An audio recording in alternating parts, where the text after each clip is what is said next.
అందరికి నమస్తే. Last 4 days నుంచి రేవంత్ రెడ్డి స్పీచ్ మీద జనాలు మాట్లాడుకుంటున్నారు. అంటే ఆయన స్పీచ్లో ఏదో పనికొచ్చే మసాలా ఉందని కాదు, ఆయన ఎందుకు అంత ఫ్రస్ట్రేషన్తో మాట్లాడుతున్నాడు, ఎందుకు అంత కోపంతో మాట్లాడుతున్నాడు, ఎందుకంత స్థాయి దిగదారి మాట్లాడుతున్నాడు, ఏం మాట్లాడుతున్నాడు ఆయన?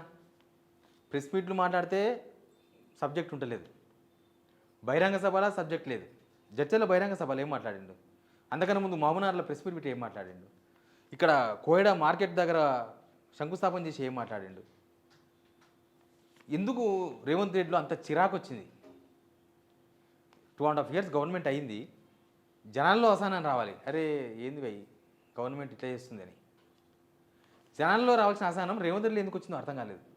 ఆయన మాటలే చాలా చర్చనీయాంశంగా మారినాయి. ఆయన ఎందుకు ఏం జరిగింది అసలు? ఎక్కడో అత్త మీద కోపం దుత్తం మీద తీసినట్టు ఎక్కడితో తీసుకొచ్చి ఇక్కడ మాట్లాడుతుండా, లేకపోతే ఇంకేమన్నా ఉందా? ముందు సబ్స్క్రైబ్ చేయండి, షేర్ కూడా చేయండి. నిజంగా కూడా ఒక ముఖ్యమంత్రి అట్లా మాట్లాడతాడు అని ఎవరు అనుకోరు. ఒక ముఖ్యమంత్రి ఒక బహిరంగ సభ పెట్టిండంటే అరే ముఖ్యమంత్రి ఏదో ప్రకటిస్తారా? ఎందుకంటే ఇంకెవరు ప్రకటించలేరు. ఏ మినిస్టరో బహిరంగ సభ పెట్టి ప్రభుత్వ పథకాలు నేను కొత్తది ఇవ్వబోతున్నాను చెప్పలేడు, ఆ శాఖకు సంబంధించింది కూడా చెప్పలేడు.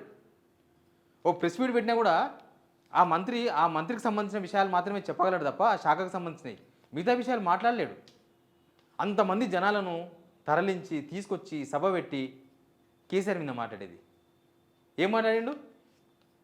కేసీఆర్ అంటే నీళ్లు కాదు, కేసీఆర్ అంటే సోడా, కేసీఆర్ అంటే సారా, తాగిపోయి బోర్ల బొక్కల ఫామ్ హౌస్లో వండుకున్నాడు.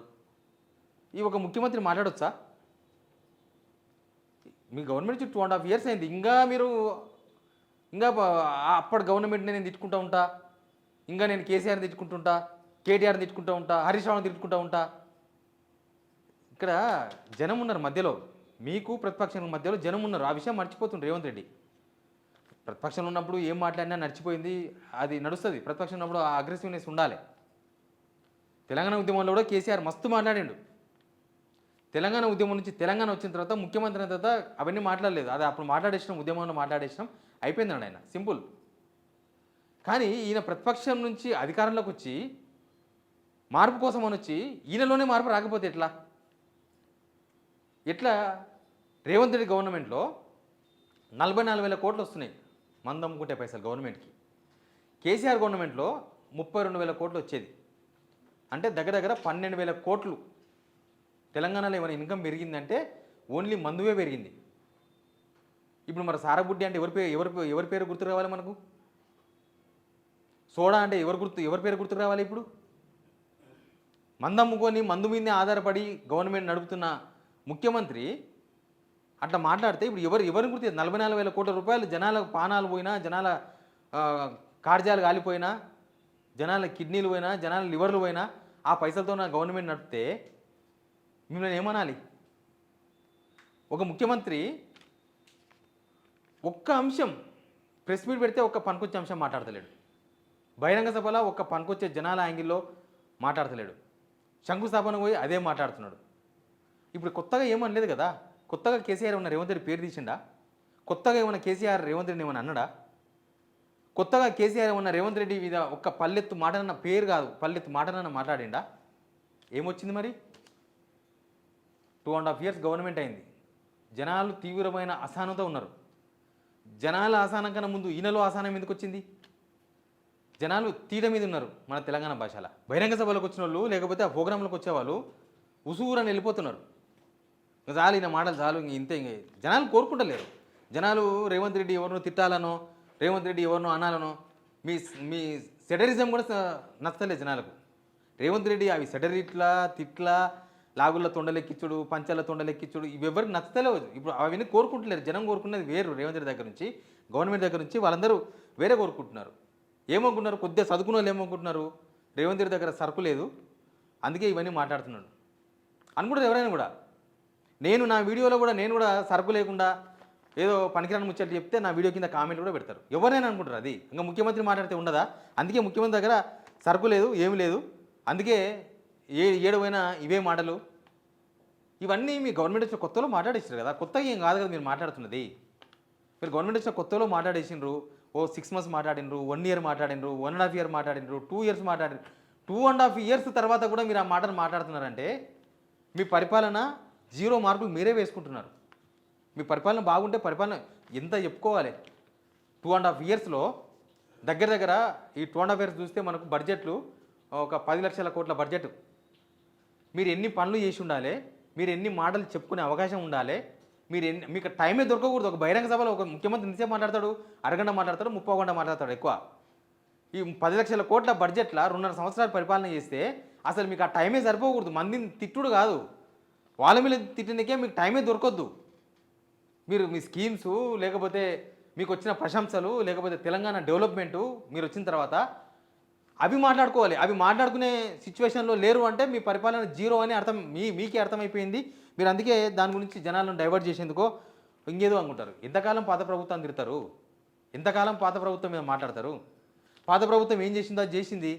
వాళ్ళు ఓడిపోయినరు. 2023లో ప్రజలు తీర్పిచ్చిండ్రు. వాళ్ళు ఓకే మాకు ప్రతిపక్షం అవకాశం ఇచ్చారు, మేము ఇట్లే ఉంటామన్నారు. వాళ్ళ పని వాళ్ళు చేస్తున్నారు. మీ పని మీరు చేస్తలేరు. ఇక్కడ వాళ్ళ పని వాళ్ళు చేసుకుంటున్నారు, కానీ మీ పని మీరు చేసుకుంటలేరు. ఇప్పుడు వాళ్ళ పని వాళ్ళు చేసుకుంటే జనాలకు ఏం రాదు. జనాలు గవర్నమెంట్ నుంచి ఏమైనా పనులు అయితే అని చూస్తారు. ఇప్పుడు బీఆర్ఎస్ ప్రతిపక్షం వాళ్ళు ఏం చేయగలరు? అమ్మ అంటే ఎవరన్నా ఏడుస్తే అయ్యో ఏడవకమ్మ అని ఓదార్చగలరు. ఎవరికైనా సమస్య వస్తే వద్దొద్దు మీ సమస్య కోసం మేము కొట్టాడతాం అసెంబ్లీలో, లేకపోతే బయట నూతన ధర్నా చేస్తాం, మీ సమస్య మేము పరిష్కరించే ప్రయత్నం చేస్తాం, గవర్నమెంట్ దృష్టి తీసుకుపోతామని చెప్పగలరు.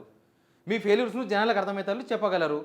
మీరు ఒడ్లు కొంటలేరనో ఇంకేది కొంటలేరనో మీ ఫెయిల్యూరో ఒడ్లు ఏ దాన్ని చెప్తున్నారనో ఏదో విషయాన్ని జనాలకు చెప్పగలరు. వాళ్ళు అంతకుమించి వాళ్ళు చెప్పలేరు. మీరు కదా చెప్పాల్సిన జనాలకి. మీరు గంపటి ఆశలతో మాకు ఓట్లు వేసిండ్రు. 2.5 సంవత్సరాలు గవర్నమెంట్ అయింది చూసిర్రా. 2.5 years గవర్నమెంట్ అయింది. ఒక్కరైనా శుభాకాంక్షలు ఉత్తుత్త దానికి పేపర్లో 50 లక్షల రూపాయలు పెట్టి యాడ్ ఇచ్చుకుంటారు. అసలు ఎన్నో స్కీములు ఎంతో డెవలప్మెంట్ చేసిన వాళ్ళు కూడా మీలాగా మాట్లాడతలేరు, రేవంత్ రెడ్డి లాగా మాట్లాడతలేరు. వాళ్ళు పని చేసుకొని పోతారు అంతే. ఇక పని తక్కువైంది, మాటలు ఎక్కువైపోయినాయి. పని తక్కువైనప్పుడే కదా మాటలు ఎక్కువవుతుంది. అదే అయింది ఇక్కడ. లేకపోతే పని చెప్పుకునేవాళ్ళు. ఎవరికి పని లేదు. ఎవరికి పని ఉంది? వాళ్ళ పార్టీ కార్యకర్తలకి ఏం పని లేదు, జనాలకి ఏం పని లేదు. జనాలకు కింద మీద ఎవడు పని చేసుకుంటే అగ్రికల్చర్, అది రేవంత్తో సంబంధం లేకుండా అగ్రికల్చర్ చేసుకుంటారు. వానదేవుడు వాన కురిపిస్తున్నాడు, సప్పో చేసుకొని పంట వేసుకుంటున్నారు, అది కొనే దిక్కు లేదు.